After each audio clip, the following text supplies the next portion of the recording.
Ini adalah acara Mak Pasak Tedong, di mana di sini setelah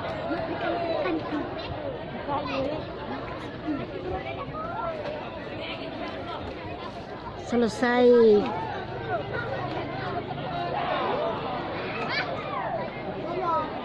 patung dari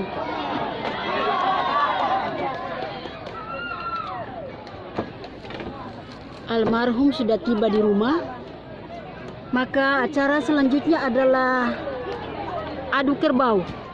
Dan saat ini sementara berlangsung adu kerbau di lapangan Parapo, Kecamatan Malimbong, Balepe, yang disaksikan oleh ratusan orang. Dan di sini sudah beberapa kerbau yang diadu dengan luar biasa. Kita mendengarkan sorak-sorai dari para penonton yang menyaksikan adu kerbau ini. Luar biasa. Ini adalah tradisi orang Toraja di dalam acara Rambu Solo. Ini adalah satu hal yang penting di acara Rambu Solo yang dapat dikatakan yang tertinggi, termahal di tanah Toraja.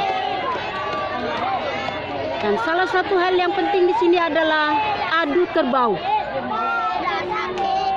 Kerbau-kerbau ini berasal dari keluarga dan juga ada yang berasal dari luar diadu. Sedemikian dengan mengundang para penonton yang tidak diundang tetapi mereka datang sendiri. Mari kita saksikan, inilah adu kerbau yang dilaksanakan di Parapo, Kecamatan Malimbong, Balepe, Tanah Toraja. Terima kasih.